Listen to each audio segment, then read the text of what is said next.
It's time once again to slip into your camo, grab your bow, and join us out in the field for another episode of the Up North Journal, presented by PSE Archery. The Up North Journal crew is knocked and ready to rock for another exciting adventure. So let's step outside and hit the trail. Welcome back to another episode of the Up North Journal, everybody. I'm host Mike Adams, sitting in the cabin tonight with Dan DeFaw. Before we get started, we want to help you save some money. That's right, folks. Don't forget to use our promo codes to save that money. And let's start off with buckbaits.com. That's right, the brick and mortar store of Buck Baits down at Sterling Heights, Michigan at 15 and Dodge Park. Go over there. If you're on the website, buckbaits.com, use the promo code UNJ20. That will get you 20% off your order. For those of you who are looking for Easy Cut products, make sure you go to easycutproducts.com. And when you're there, use the UNJ promo code UNJ15 off to save 15% off your order. And let's not forget Lincoln Roan over at packermax.com. It's never too early, never too late to think about the Packer Max. Go on over to packermax.com, use the promo code UNJ25. That'll get you $25 off your order over at Packer Max Outdoor. For those of you looking for some new firearms and firearm products, make sure you go over to theislandarmory.com. While you're there shopping, use the promo code UNJ10 to save 10% off your order there. If you shot that bird of a lifetime and you want it mounted, don't forget Troublesome Creek Taxidermy. We've had them live on the show. We've talked to them. You want to get 10% off your order, go to Facebook, go to troublesome.creek.7, find their website. If you go to our website, UNJ, make sure to click on the button to download the form. You get 10% off over there using the code UNJ10. Looking for that game call, whether it be a squirrel, whether it be goose, duck, deer, make sure you go to JPO Game Calls. Look for them at jpogamecalls.com, and while you're there shopping, use the UNJ10 promo code to save 10% off your order. And Miller Deer Tracking, the man that seems to never sleep during deer season. Get 20% off your next deer tracking using the promo code UNJ20.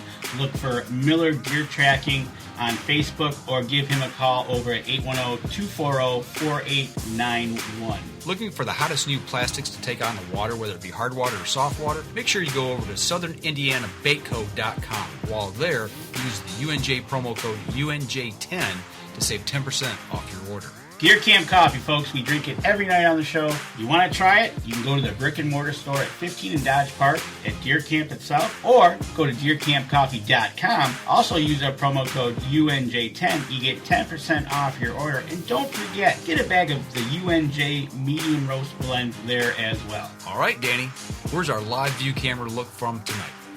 You are looking live tonight, downtown Mount Pleasant, folks. That's right, where it's a balmy 35 degrees here in February. And I don't see a stitch of snow anywhere, but maybe on the piles there by the road. But it is warm in Michigan. Snow's gone, man. Right? Didn't take long either. That 8 inches or whatever we got here last week is all gone. I'm loving it. The weather's warmed up, and welcome back to another episode of the Up North Journal, everybody. Host Mike Adams sitting in the cabin tonight. It's a little warm in here. Of course, we're dressed a little warm. We're going to take care of that here in just a second. Right. We got something we got on we want to show you. It has to do with tonight's show. Dan DeFaw sitting here with me. What's going on, Danny?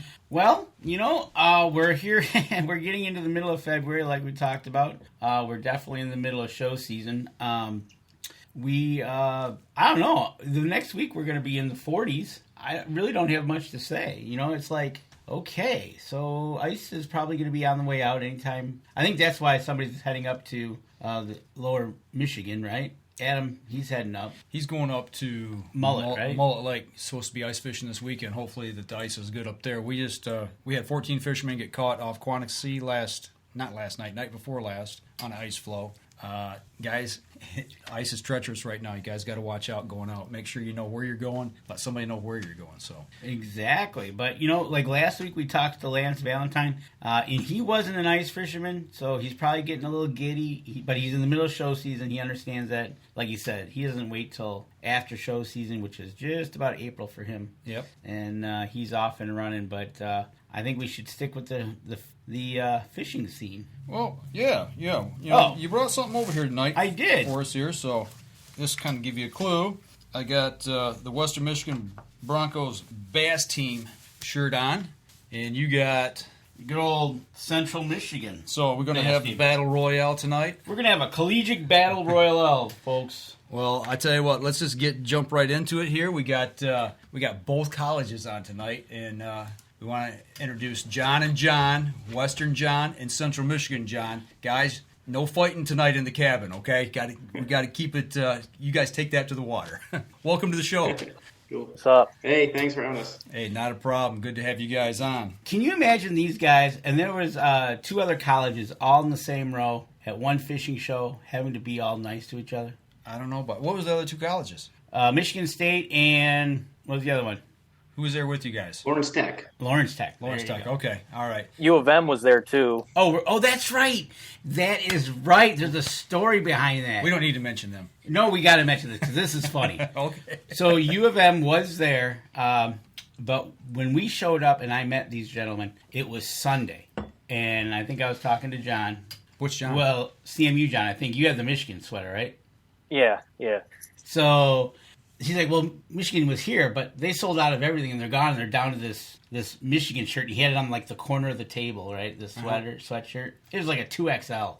And it says on there, it said, make offer. And of course, Denise is looking at me and she's like, I said, well, make an offer. And so we ended up with a Michigan sweatshirt out of the deal. But it's so good to have you guys on about your story. You guys, I met you for just a quick, short time. Tell me a little bit back about you guys and how you got to where you are on the bass fishing team first. We'll go to Western Michigan first, and tell us how you got to where you are today on the team. Yeah, I mean, it kind of goes back. I don't really have any relatives or family that fishes at all. Like my dad, my uncles, my cousins, none of them, bass fish or tournament bass fish. And my uncle invited me to go on a walleye trip for a week and just kind of do some fishing. And I came back, I was like 8th grade, 9th grade. I came back, I was I was like, this is awesome, but this is only 7 days of it, right? I was like, I bet you I could do this more. And then I, came back and I got interested in it. Just, I borrowed a boat from a friend, just went out a couple of times. And then the next summer after that, I came out a couple more times. And I've always been a sport person. I played, soccer in high school. I played cross country and I golfed all in high school. So I was competitive. I was like, okay, can I take this fishing thing, which I have a lot of passion for, a lot of motivation to do, and combine it with this, sporting competitive edge that I already have. And I just kind of was like, okay, what's out there? And they're like, oh, there's these fishing tournaments. People go and catch fish and you bring them back in and this guy weighs them for you. And then I was like, okay, well, do they do that in college? And then I just kind of, was like, okay, Western's got a college team. Let me join that team. I kind of got into it like that. And that's kind of the story of it. Yeah. So along them lines, and I know like sporting competitive edge, like playing baseball, football, hockey, basketball, whatever, soccer. But I also know the competitive edge when it comes to the outdoors. We hear the horror stories, like, you shot my deer, or that's my fishing hole. I mean, I think almost the competitive level steps up even a notch from like maybe the sports side of it. Does that make any sense? Yeah, I agree. And for me, I'm pretty, relaxed, when I'm out there just having fun, on the off days and practicing hard, of course. But when it's like tournament day, it's just like there's like a new person, just like the edge is on and anything just kind of sets me off. I'm trying to focus and do the best I can do. I'm not really out there to just have fun. I'm out there to win. I'm going for first, not second. You know what I mean? Yep. And fishing just kind of was like passion, that competitive edge, and then wanting to win was all together in that. So I totally get what you're saying there. Yeah. Okay. All right, so we know how you got there now. CMU, John, how did you end up on the CMU bass fishing team? So if I was to tell the whole story, we'd probably be here all night because I can't tell a short story. But I grew up hunting and fishing. My dad was the main guy that always took me out. He had a Lund back in the day. He fished some of the I think it was like the Michigan Walleye Tour or whatever for a small bit, and I ended up getting into baseball. Started playing baseball. Did travel baseball, so that he ended up selling the boat because we were always summertime always at my tournament. Not using it, right? We'll get rid of the boat. Yeah, and then of course his work got in the way too. But yeah, so then I started slowly getting more into fishing. In I want to say it was like end of middle school, early high school. and because my dad wanted to get kayaks because it's been so long without the boat. We started hitting the river in our town. Just started floating and throwing twister tails for smallmouth. And the smallmouth in the river don't get very big, but man, they fight like a ton of bricks. And I started really enjoying that and slowly started figuring out how to catch them. And then of course, so this is kind of funny, but we got I think our TV died or something, so we got a new TV box, whatever, and it had the outdoor channel. Well, we hadn't had the outdoor channel before, so they were showing MLF, Major League Fishing on there, and I immediately grew into that and was like, what is this? And watching them fish and in these tournaments and all that, I was like, man, that's one of the coolest things I've ever seen. Well, then it came down to where I wanted to go to college, and my mom one day told me that she's like, hey, CMU has a bass fishing club, because I was debating whether or not to go to MSU or CMU, and she's like, and I'm like, really? And so I went to the Novi show and talked to Jason, who was president at the time, and I'm like, I got to do this. So I ended up making the decision to come to CMU, and then the rest is history from there. There you go. So you end up both on your college's team, and from that point on, you started fishing. But well, before we get going, I gotta clear something here real quick, because I was gonna let it fester a little bit. Yeah, I'm not, because I got put in the doghouse. I'm an Alabama fan, but I'm representing Western Michigan tonight, and Danny's got Central. But my girlfriend went to Central, and she graduated from there. She's a Chip, so I got some splaining to do, I guess. You do. So we'll continue on from there. But talking to you guys at the show, this being funded basically on your own, so you're basically thinking about this 365 days a year then, because we met at the show, and that's in January. So basically you guys are thinking about this 365 then. Absolutely. Yeah. I totally agree with that, because like when you're fishing during the summer, we start fishing, the pretty serious anglers start fishing late March, early April, and the tournaments start early June, and then you fish all the way until late August, September, when school's starting to start again. So that you have a small off season for fishing that, November, October, December, January months, that you have time to reach out to potential sponsors, go to these shows, meet new people during that time. So it really is an all year kind of deal, especially with the time constraints. If you have a job, I work, and then I have school, and then I have fishing, and there's not a lot of in between time there. So I got to take advantage of the time I do have, which is, it just happens to be just kind of an all year kind of thing. Looking at that, talking about being so busy, both of you, how do you juggle work, school, fishing? Because I know what the outdoors means to me. And obviously you guys got a huge passion for this as well. And you've got to get your studies in. How do you manage that when it starts coming into the spring and you got to get on the water? Either one of you just jump in. You just kind of go with the flow. That's kind of how I've done it.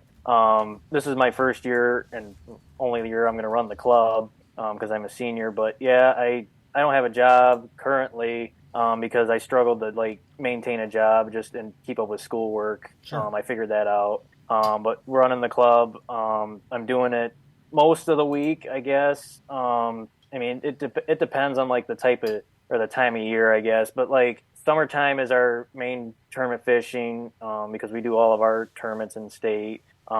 We have had a couple of guys go out of state in the past.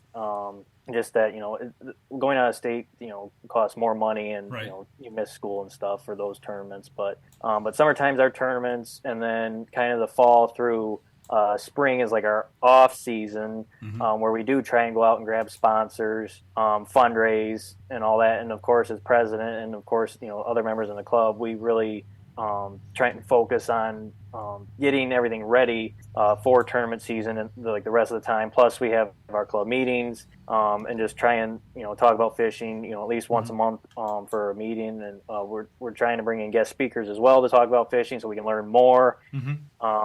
And yeah, juggling a lot of different things. You're juggling, and on top of that all, you are sponsoring a ice fishing tournament in a couple weeks here, out at 8 Point Lake. It's an 8 Point Lake ice fishing derby. It's $10 per person. and it helps support the CMU Bass Fishing Club here. And hopefully you got enough ice. But if you go to the CMU page, you're on the west side of the state, you want to do some ice fishing, support the club. You can see it up there on the screen right now. They got some great sponsors there within Jay's coming in to help out there. But so you're doing a lot. Getting the word out, getting so that money's in for the college bass tour that you guys are going to do. And that starts when? I think the first tournament is good. June 3rd. I think it's on Elk and Torch. I think that's the first tournament. Okay. I'll tell you, we'll bump up here on the first break. Let's talk more about the tournament scene when we come back. We're going to take our first break. When we come back, we'll catch up with you on that. So we're going to step outside, and we'll be right back after this.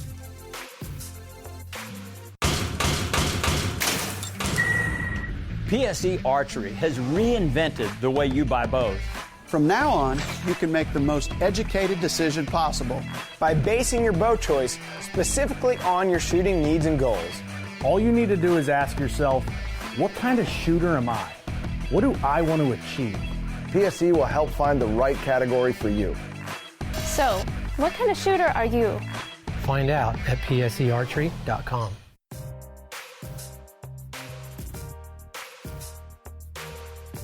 Welcome back, second segment of the show. Sitting here with Central Michigan, Western Michigan. We're talking bass fishing. Yeah, I know it's February, but we're talking fundraising. And, this is not what they call a collegiate type sport. It's a club sport. Am I right in saying that, guys?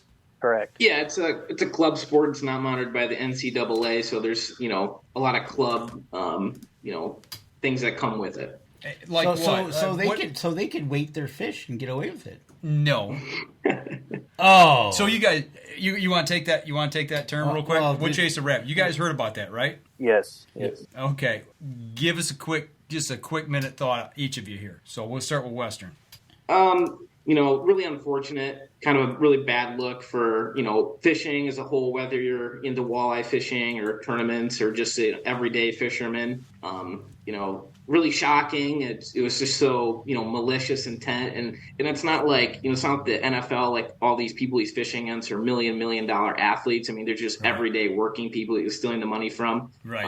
And of course, all those fish died. He put the weights in, and just blatant cheating. And then to, represent all those sponsors in the way he was, saying it was legit, scores he was weighing in. And then just like, how he weighed in such a big bat. It was just like blatant. Every fisherman, holds up a fish. It's like, oh, that's a 2-pounder. Like, that's a 3-pounder. Yeah. And he was like holding up, 3-pounders and like calling them 8. So everyone was like, hey, what the heck? So there's something wrong with that. It was a little obvious, right? What do you think, CMU? I'm in complete agreement with John from Western. I was in utter shock when I heard about it, and then, I watched the video online and all that stuff, and I was like, how is that even possible? And then to the extent that they went to cheat, like with and this is my dad's hypothesis, I haven't heard anything from anybody else, but like when they stuffed the walleye fillets in, is that they kept the weights from knocking into each other. That's a correct statement.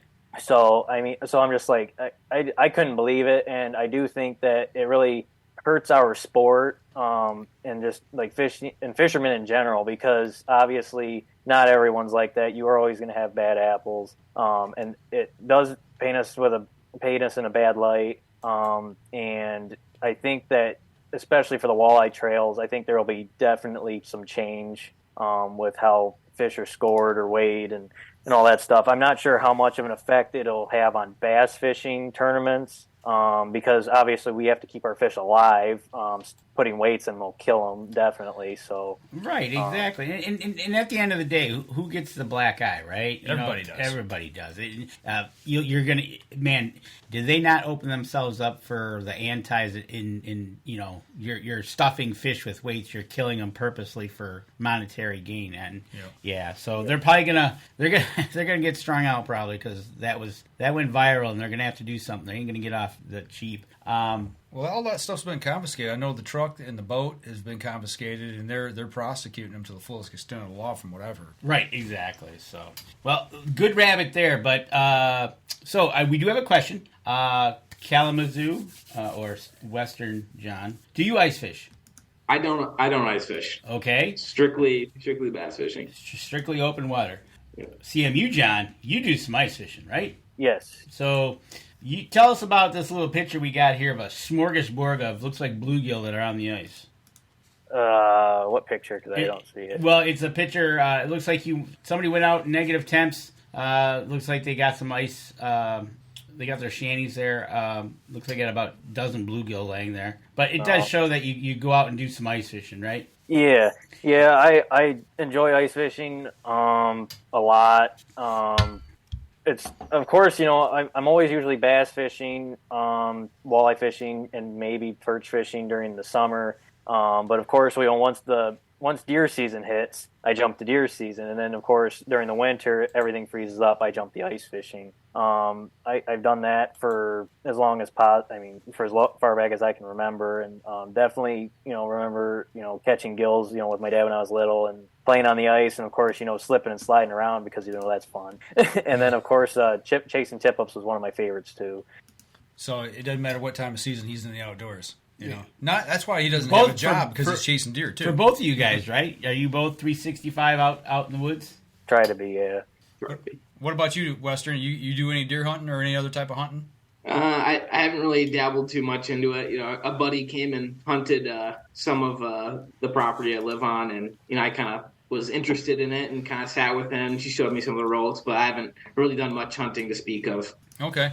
So getting back to what you guys do to get the money, but you also got, it's called the College Bass Tour, correct? Mm. Yeah. Yes. And from there, you've got some great sponsors with DNR Sports, Minn Kota, KVD, Strike King, just to mention a few of them, Yeti, Oakley, that are out there. And if you go to the website, collegebasstour.com, you can click on the 2023. You can see where they're going to be at. It looks like they're, like you guys talked about, June, you're going to start off Elk Lake, then you're going to go to Grand River in Grand Haven, then you're going to go to Fisherman's Landing, Saginaw Rivermouth in Bay County. That's July. And then it looks like the last one, the championship is to be TBD. It's going to be in Kent County.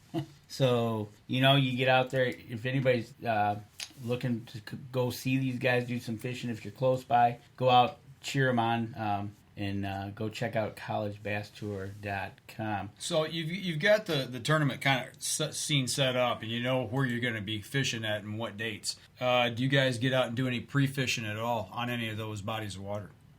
Yeah, we try to pre-fish. You can go ahead.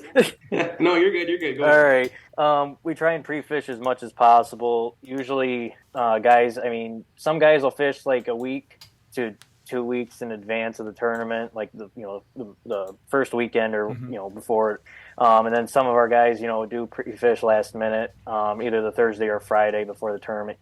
Usually, we try and pre-fish as much as possible. So do you guys in your rules? I'm just asking because this was a rule in the walleye. Do you guys have a blackout date that you can't go to that lake prior to such and such the week of your tournament? Or can you just do it anytime? We'll go to Western this time. Yeah, there's no rules or like a lockout date for the lakes. You're allowed to just go up there and practice whenever and any time, even like the day before the tournament, you're allowed to be on the water. So there's no rules for that. Okay, because the walleye, they couldn't talk to anybody. They couldn't go to the lake. They couldn't do anything. They had a blackout like 30 days prior. No, getting intel, and then they had a couple of days prior to do some fishing. So I'm going to throw this question out, kind of going down that same road with the walleye stuff that we're familiar with. And I'll throw this to you, Western. Since I tell you what, we'll keep this easy because you're both named John. If I ask a question, we're going to Western because I got the Western shirt on, and you go to Central. Okay? All right, that'll work. We'll keep it easy that way. So. Now I forget what I was going to say. Oh, okay. So looking at the tournament scene, when you guys go out, you got your boat. Do you fish by yourself? Do you have a partner with you, or do you have a marshal in the boat? How does all that work when you take off? Yeah, so the day of the tournament, it's just, your boat, and then you have a partner with you. And then we go out, fish for the 8 hours from 7 to 3. We got to be back at the launch, not fishing, and in sight by 3 o'clock, off pad, right there in the launch area. Okay. And then everyone starts, clamoring and putting their boats on the trailer, parking back up. It's kind of just a cluster of just action going on there, but down the ramp when everyone's, putting their boats on the trailer. But And they, you have your fish in the live wells, take them down, get them weighed by the weighmaster, let them go. And then we just kind of wait for everyone to finish weighing up. There's a TV there. It shows the scores. It's live updating. And we just kind of see where we stand, wait till he announces who won. Okay, so is the guy in your boat your fishing buddy for the day? Is that somebody from your team or is it from another school? And if it's from your team, do you combine fish or do you keep your fish separate? How does that work? Yeah, so he's going to be from our team. So it's like me and him in that boat for that weight. So our fish are combined. We're working together to, produce what they would call a bag,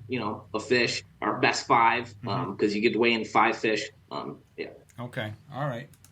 Good deal. Yeah, so it's really similar. You can tell, but you can tell these guys looking through the pictures on Facebook, heading out now. CMU, John. It looks like you guys, when you go out there, it looks like you guys got to have some snacks in the boat, right? Everybody's got snacks in the boat.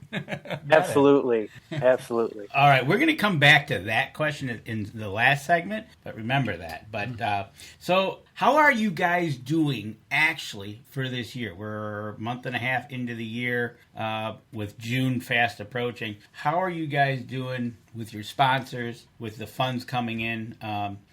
How's that looking? Because I know you're going to be out on the West Side Show middle of March. So how's it going? I think things are going pretty decent right now. Obviously, we were at the Ultimate Fishing Show in Novi. We had a very successful show fundraising-wise there. Got to talk to so many people I almost lost my voice on by day 3. I heavily enjoyed talking to people and maybe recruiting some people to the college fishing world, talk to some high schoolers and some just kids that fish that are going to college. As for successful-wise, I think we're doing decent. We have got quite a few discount sponsors on board already. This year's been a little bit tougher for financial sponsors or money sponsors. We're still working on it, but I have a deadline kind of set in my head for middle of March to kind of try and finalize all of our sponsors, so then I can get a banner and jerseys figured out. So okay, Western John, how about you guys? How are you guys setting for the year so far? Yeah, we're doing really good so far this year. We've grown every single year, and we got great sponsors this year. Like DNR Sports has continued to back us, and have given us great avenues and monetary value to our team.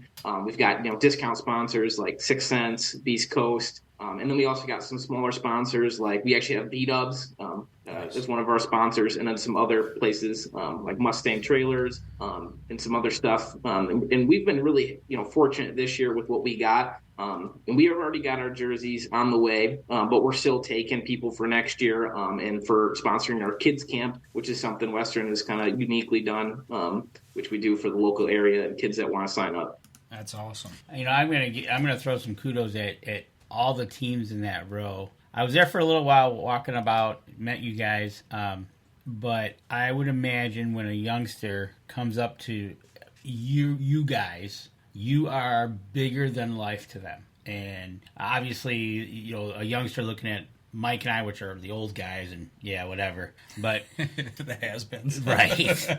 But when you can, like you said, CMU John, your voice was pretty.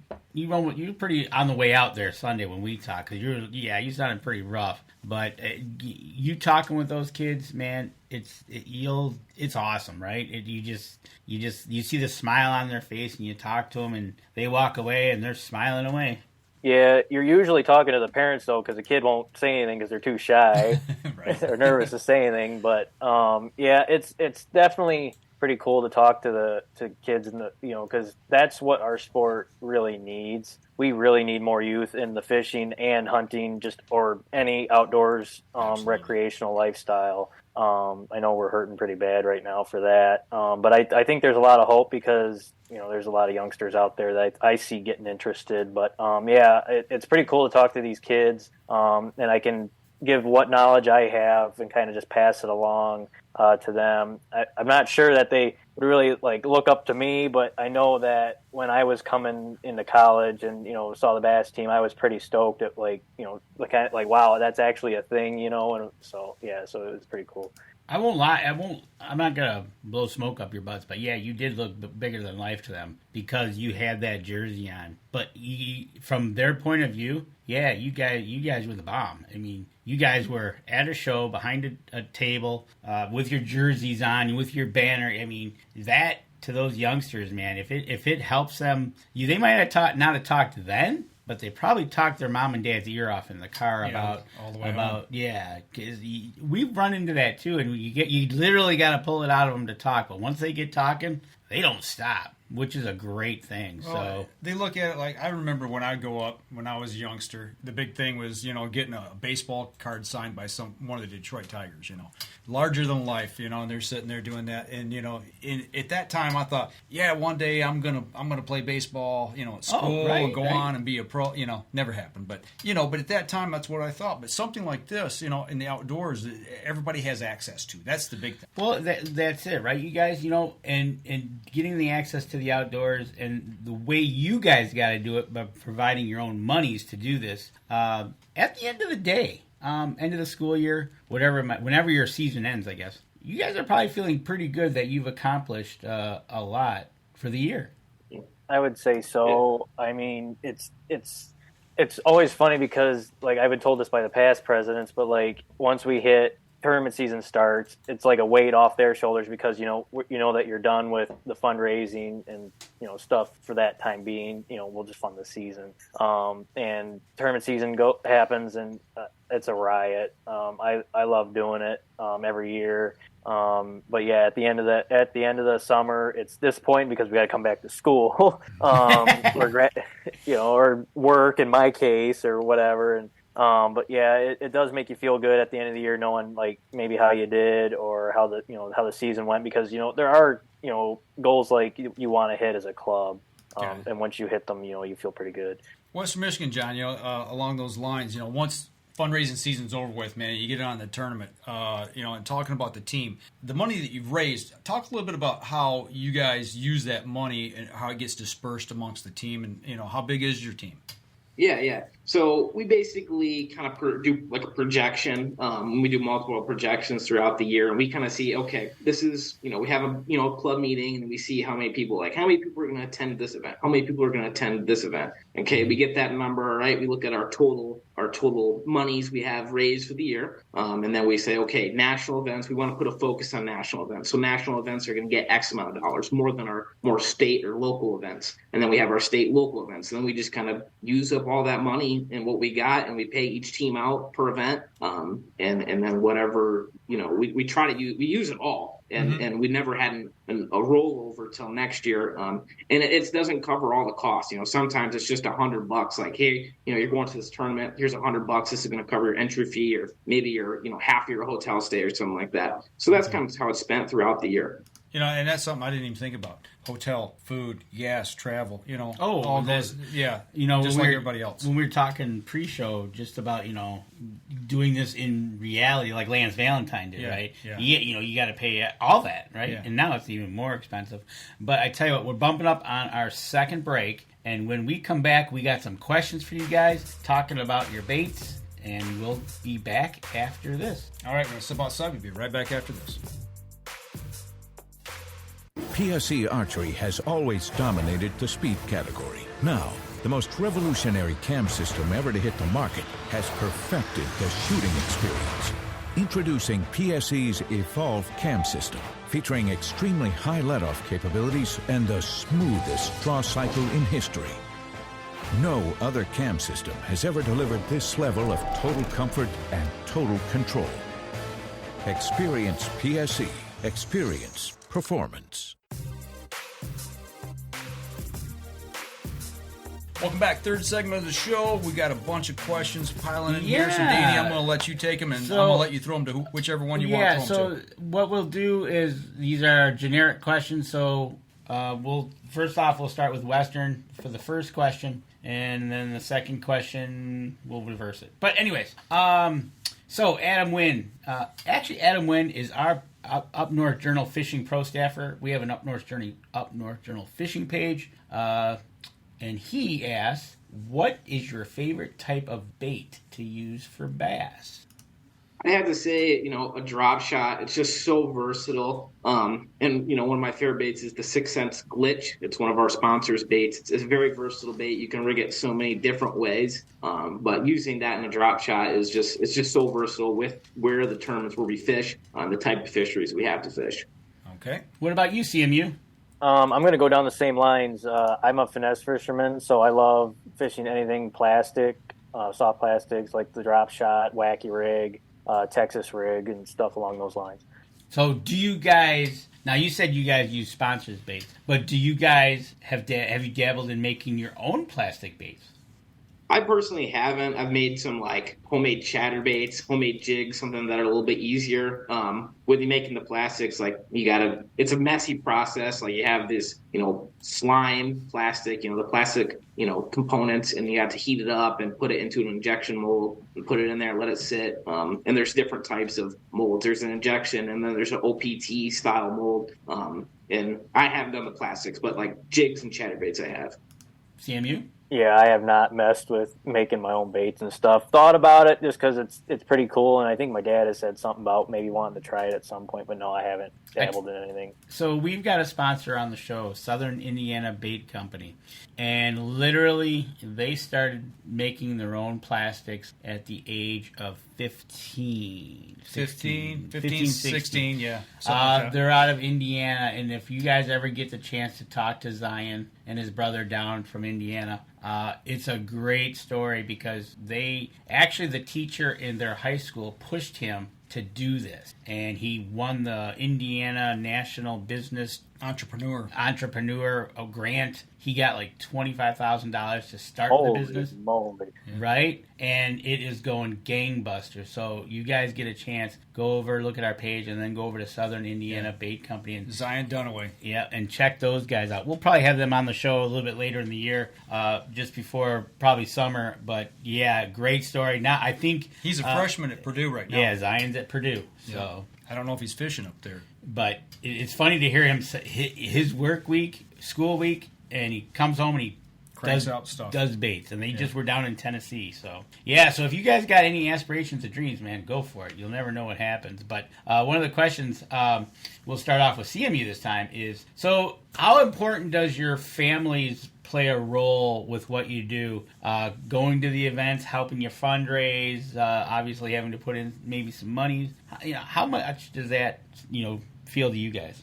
At least for me, my family has been, incredibly supportive with helping me do this. My parents basically bought me a boat to be able to do this because I couldn't afford it. And because they trust me enough to not, damage it and, treat it carefully and stuff and be responsible. So, I'm very blessed that they were able to do that for me and allow me to fish these tournaments and stuff. But yeah, family for me is highly important with fishing this stuff. I know that, not just my family, but other members of our club's families have helped support money wise or, buy our apparel. It helps us support us that way and, help us spread word out to, the communities. So it definitely has helped us a lot.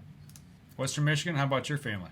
Yeah, my family personally, none of them fish or really understand what I do, but my dad has kind of it's been growing on him, and he's really helped me out in the boating aspect and teaching me some ways. But he kind of sat down. He's like, hey, this is the John Simmons business. It's not that your business is fishing. You got to figure it out. It's kind of what you want to make it. If you want to work hard and fish hard, you can do good. You want to meet sponsors and go out, you're gonna have to do it yourself. But he, obviously he's been super helpful, helping me guide, being words of wisdom, helping me out in a pinch. He's, been a phone call away from most of my questions and stuff, regarding that kind of stuff. And, I really can't do anything without family, especially my dad.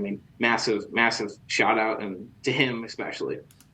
Family support comes in so many different ways. Oh, absolutely, absolutely. It's not just money or time. There's so many other things. I'm sure CMU John gets the old, I can use that boat anytime I want. Does Dad come and grab the boat every now and then and take it out for a spin? He hasn't done that yet. Not yet. I usually take him out if we're using it, so That's a good son. There you go.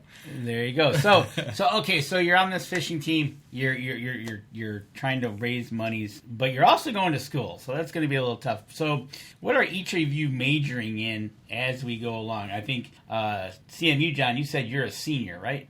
Yes, I'm a senior and going into fishery. No surprise there. I've been, and I came up with that decision because before I came to college, I was one of those seniors that like, what the heck am I going to do for a living? I thought about military, I thought about the trades, and I thought about the trades specifically because money to pay for all my fishing and hunting endeavors and stuff, and it just, my parents kept pushing me to do something that you love, and they're like, you love the outdoors, so they're like, do something out in the outdoors that you want to do, so that it doesn't feel as much like work when you go do it. And I basically settled on the biology career in fisheries, so I'm working towards that degree as we speak. Here in Michigan, or you take something anywhere across the United States? Well, it was funny when I signed my major. The guy I signed my major with said, he asked me a question. He said, do you want to work in state or do you want to work out of state? And I said, well, I don't really have a preference on where to go. And he said, good answer, because that opens a lot more doors. Yeah. So I really don't have a preference. I'm probably going to start off here in Michigan just with some smaller jobs and then kind of see whether or not I need to go get a master's degree and then, see what happens from there. Or, we'll see how everything plans out or works out in the end. There you go. All right. Western John. Yeah, I'm currently studying at Western for a business marketing degree. I'd like to stay local. People don't realize how good we have it here with the fishing. We got some of the best fishing in the entire world right here in Michigan. And I'd like to work at Stryker Pharmaceutical or pharmaceutical tech marketing, sales, kind of any aspect within that company. Very local, very high-tech, cutting-edge company, or anything kind of that industry. But I'd love to stay local in the area. Okay, there you go. All right, back to fishing. We'll start with Western Michigan. The scariest moment you had while fishing a tournament? Oh, it's called spearing a wave. So when you go to these big bodies of water like Lake St. Clair, it's a small Great Lake, and you have these bass boats that are meant for inland waters, more calmer conditions. You go to these Lake St. Clair, and there's big 4, 5, 6 footers, and you're going over the waves. And then you go over a big wave, and the front of the boat just kind of goes down, and then the other wave goes over the top of your nose, and it just washes you out, and the water's up to your ankles when you're sitting there driving across the lake. It's just it's a little spooky, and it's definitely not something you try to do again. After you get hit a couple times by spearing it, you really slow down and just kind of like, let's just kind of go slow. Welcome to the Great Lakes. What about you, CMU? I would agree with spearing a wave. I haven't speared a wave, knock on wood, to the extent that like he's talking about. I may have like nicked one. But I would say scariest moment, I think for me, would be just the fish in the well, just worrying about the smallmouth, especially fizzing wise, or if it's too hot and all that. Besides that, I really haven't had too many scary moments on the water, except for we were out and on my dad's lawn, and we were fishing, and he caught a fish, and he's like, all right, take the picture. And he's holding it up, and he goes, why am I standing in water? And basically we panicked. We're like, we're going down. So we hustled out and got the boat out of the water, and then we drained the boat. And I said, didn't you put the plug in? He goes, yeah, I put the plug in, but it was, we couldn't see it. Well, he gets out of the boat because we're on the, at the launch now, and he put it in the wrong hole. Oh, no. Whoops. Oops. Yeah. Hasn't made that mistake again, but yeah. Have we had any fishing hooks impaled in hands, ears, anywhere? I have not yet. Knock on wood again. I have not either. I hit my brother in the head one time, and he bled a little bit. But besides that, I've been very fortunate. He bled a little bit. There's my brother. He'll be all right. Right. Rub some dirt on it. You'll be right. Exactly. So, no, that's awesome. Oh, let's get to an important one about fishing. Types of rods. What's kind of like your favorite rods that Western Michigan you like to use? Well, I love the G Loomis rods. That's these guys right here. They have rods at pretty much every price point. They're the most sensitive. They have every different style of rod. It's kind of like a golfer, right? You can use a driver to putt, right? But it doesn't do a great job. But it's meant to drive. And fishing is the same way once you get to a top level. You have a rod that does a specific application, and G. Loomis offers those rods. And then I'd also say the Daiwa Tatula series. They have a Daiwa Tatula and a Daiwa Tatula Elite series. They kind of offer the same sensitivity. They have AGS guides, high-end components that are built in. They're light, and they're great, for the buck. I think they're some of the best rods for your money out there. Central? For me personally, I'm still kind of looking for a baitcaster brand that I like. I'm mainly a spinner fishing guy just because I like the finesse fish and stuff, like I said earlier. So Swait rods has been my favorite spinning rod just because it is so sensitive for as strong as of a rod it is. And I just love catching smallmouth and largemouth with it. And right now, we just signed on with Cashin for our sponsor for this year. I have a couple of Cashin bait casters, which I really like using. So I'm looking to try out some more of their products this summer and see what they can do. All right. You guys, you said next question by Adam? Yeah. Go ahead. Our Up North Journal fishing guy, Adam Wynn, he says he wants to know, have you ever been stopped by the DNR on the water during a tournament? Either one of you. Not during a tournament, but only, in practice I've been stopped once by the Canadian Border Patrol at St. Clair. Were you close to the border, or were you across the line? What was going on there? I was in Canada. Pardon? I was in Canada fishing. Okay. I was in Canada fishing, yep. Gotcha. Okay. All right. Central? I don't think I've been stopped once, but I think it was by sheriff because I think I was going just a little bit over no wake, and because I was trying to, it was one of those docks that sticks way out, and they didn't, it's no wake within 200 foot of this thing, but I'm trying to avoid all these sailboats that are taking up the middle of the lake. Everybody's running around them, but I haven't been stopped by DNR. But last summer I watched a crap ton of boats for our college circuit. I think it was pre-fishing get stopped in the river on Manistee. Okay. A lot of people were getting checked that day, and then I watched one of our boats get stopped, which was funny. I don't know if it was DNR, if it was sheriff or Coast Guard or whoever, but he got stopped because his numbers were too close together. We were sitting there chatting back and forth, and he got stopped. And then I left, and the guy literally points to me and says, "Yeah, his stickers, yeah, do it like his." And I'm like, this is funny, but I've never heard of the stickers being too close together. Don't ask, right? All right, so let's do a little Western Michigan. John, you weren't at the East Side Fishing Show, were you? I was there. I was there on Friday. Okay. So were you able to fish in the pond? I was not. Okay, so then we'll go over to the Central Michigan, John. And what is it? You're indoors. You're standing on a bass boat, and you're fishing basically in a huge pool for bass. For trout. Is that what it was? Was trout in there? Yeah, rainbow trout. Okay. How was it? That was fun. I choked during our little derby we had with the other colleges, but I was able to fish after that event got done, and I caught one, which that's really different from what we're used to. But man, that was cool. Here you are indoors at a fishing show, fishing for trout. Yeah, that's going to be pretty cool. Hopefully, you guys do it again on the West Side show. I'm sure. That's the plan. Is we're gonna try and do it also at GR. Oh, that's going to be awesome. Do you guys know when that show is?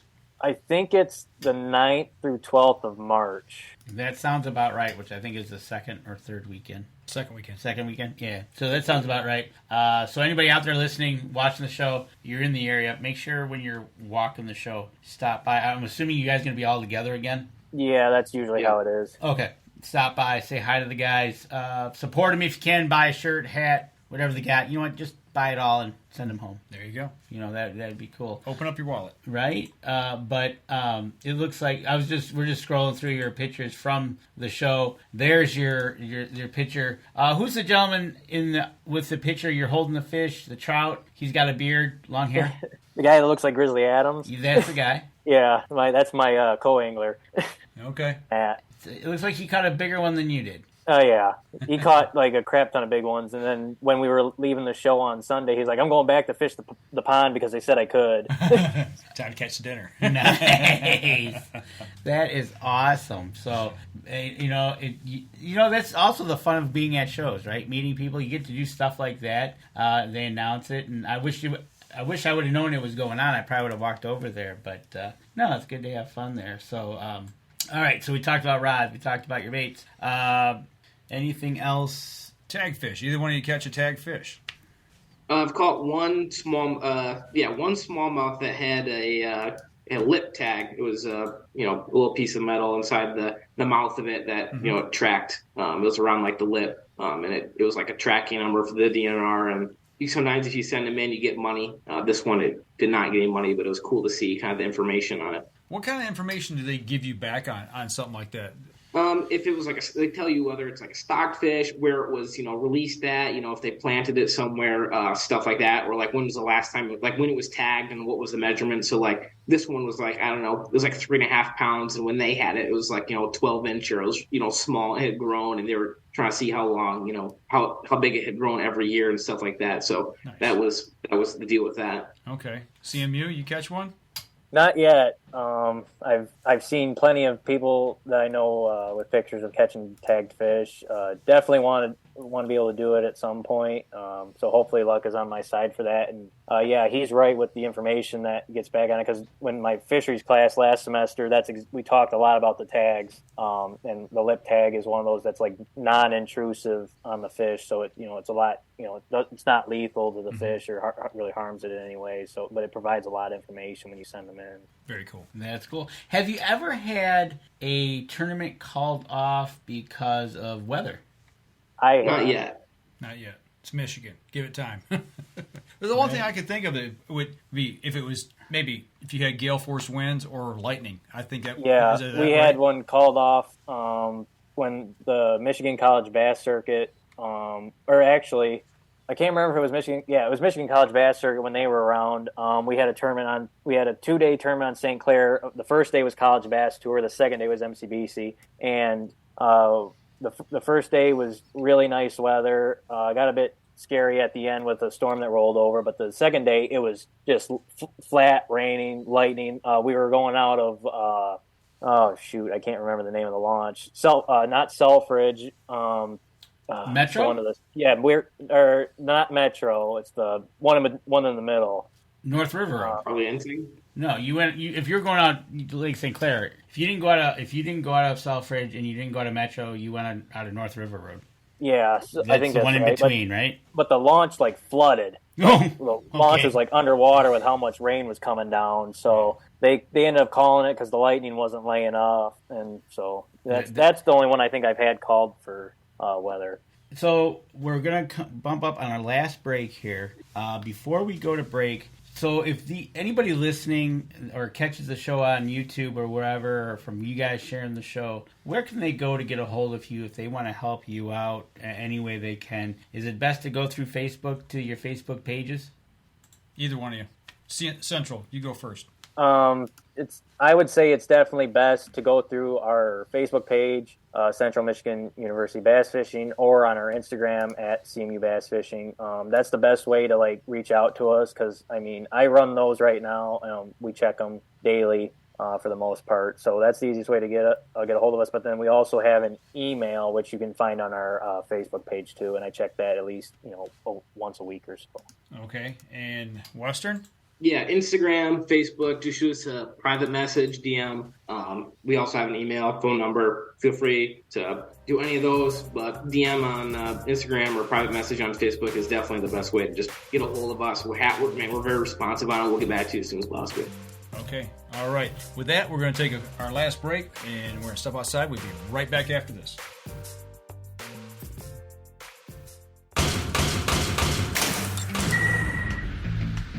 Acceleration is part of PSE's DNA. PSE pioneered the speed movement. Now they've developed the vapor category to help you find the most powerful bows on the market to fit you. High speed equates to intense power and building the momentum you need to be successful. Are you a vapor shooter? Find out at psearchery.com.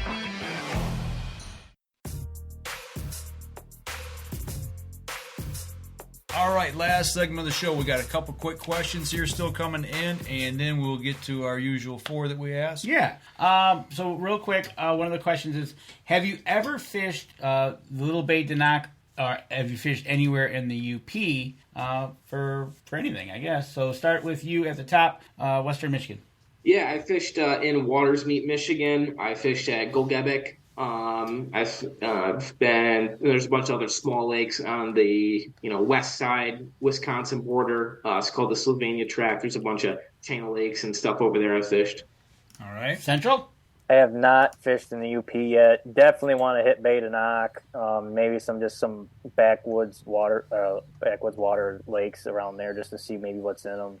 I tell you what, because I have my cabin up there in the UP, the western end, and it is probably one of the Wisconsin. I see more Wisconsin plates than I do Michigan plates at the boat launches, but it is very untouched. I mean, like, you get out on there, whether you're on the reservoir or you're on one of the little lakes up there. I mean, it is you and probably yourself going after anything that's out there. And typically, they got some pretty big pike or muskie sitting around that you can go after, but secret waters, nobody goes up there. Well, for people like us down here, it's a doggone far to go. Well, that's it, right? So, but for Wisconsiners, it's like like opening day of fishing for walleye is huge. Gotcha. Right? So, but no, talking these first 3 segments about what you guys have done, you guys have been basically doing all this fundraising. When you do the kids camp, Western Michigan, let us know, and we'll get the word out. We want to check back with CMU to find out if you had an ice fishing tournament or not, and we'll definitely touch base with you on that. But it's our last segment of the show. Well, we got some questions we're going to ask you guys. So one just came in. Well, this isn't from us, but another one is, what is a lake that you would be a bucket list lake to go fish for bass? CMU. Off the top of my head, there's definitely 3 lakes I want to fish. Okeechobee in Florida. I think it's, I'm going to blank on the name, Lake Fork, and then O.H. Ivy in Texas. Those are definitely bucket list lakes for me. Okay, Western?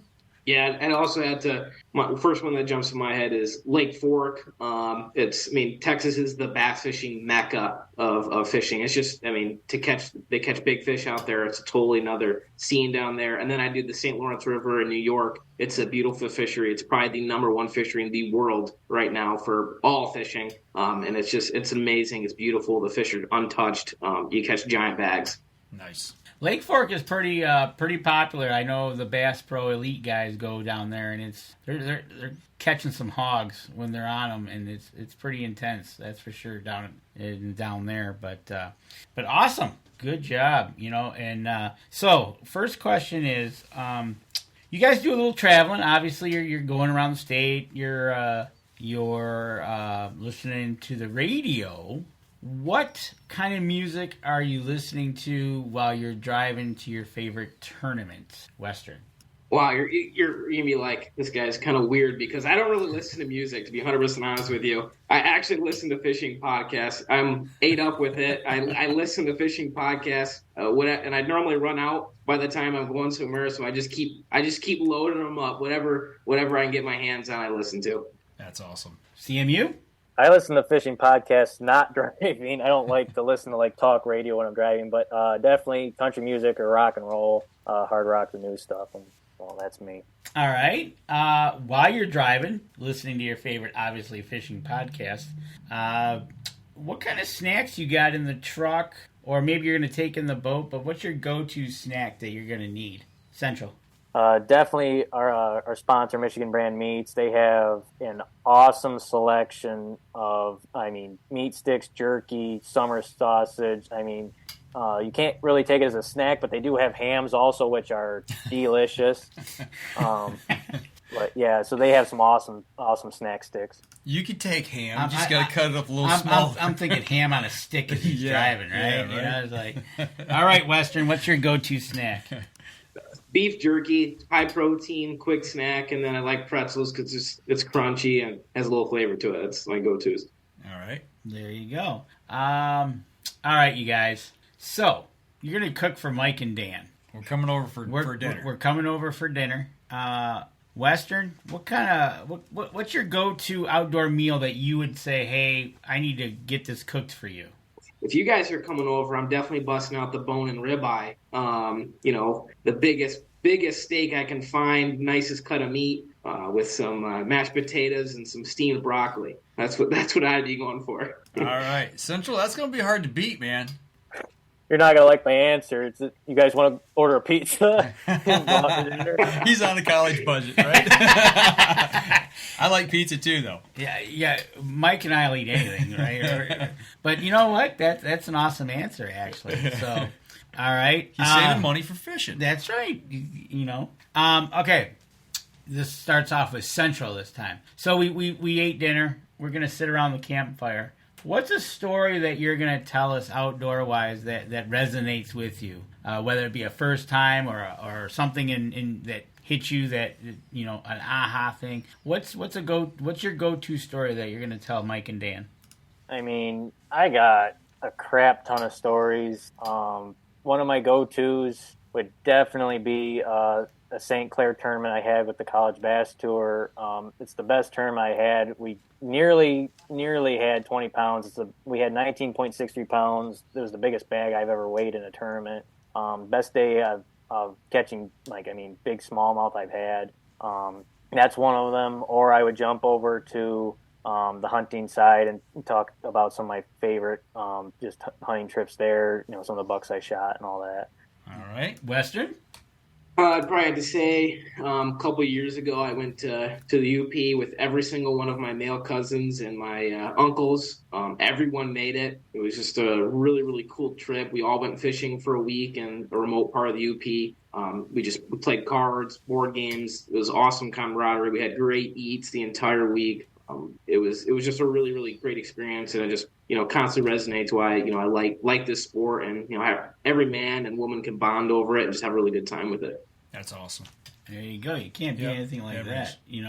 Like I said, folks, when you're out and about and you see these guys, if you're at the fishing show or if you're on Facebook and want to scroll over to the Central Michigan Bass page or the Western Michigan Bass page, obviously give them a share and like, get the word out about them, because these guys are definitely hitting the tournament trail before the trail to get it done, right? Chasing their dreams.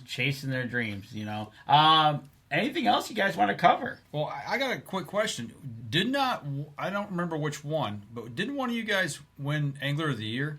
Yeah, I did. Brandon Burrell and I won Angler of the Year this year for Western, and it was the best, team of the year for the College Bass Tour. Okay. So the best two-man team. Pretty cool achievement. Yeah, we're a two-man team. It was, really, really cool achievement. Our worst finish was 10th place in the championship, but we had a 2nd, 4th, 6th, and an 8th for our AOI points contention. Okay. All right.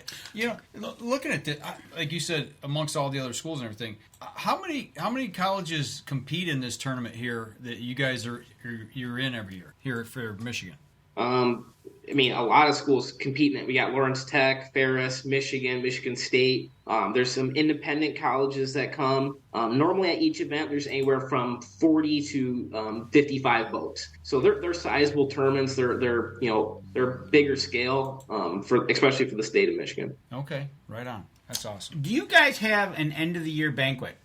Not usually. Oh, okay. I didn't know if for the awards, like Angler of the Year or whatever. I thought I guess you can say last year was kind of our first year doing something like that. Our tournament director got a food truck to come out to our championship, which that was pretty cool. So each of the tournament anglers got a food voucher. And then, of course, the families that came also could just buy food. So that that was kind of our end of the year banquet sort of thing. That was the first year I think we've done that. So that was really cool. And then, of course, they do all the finalization awards then too. And then we also do raffle off prizes and stuff. Okay, awesome. And well, this year it's going to be. We're looking at the tour. It looks like it's going to be in Kent County at some lake. Do you find out after the last tournament before that, and then that's where you're going? Is that how that works? I wouldn't. Normally they. Oh, go ahead. I wouldn't think so. Normally they announce it, so we can get hotels or campgrounds or whatever place to stay and pre-fish, so we can kind of figure that out. We do have some hints as to where we're going, but we're not 100% sure. Well, yeah, Kent County. You pick a lake. Yeah, that's right. Right? So I think that's inaccurate from our hints. I think he did that to cover. Oh, look at that little sly guy. Yeah, I talked to him a little bit at the show. If you guys reach out to him, tell him you're on the show. I told him you're going to be on the podcast and everything.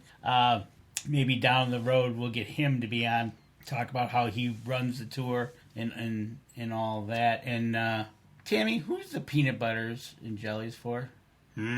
Okay, I don't know about that. Right? I don't know what I think that's she about. wants to give us peanut butter and jelly sandwiches. Oh, okay. I'd rather take the pizza and the steak. There you go.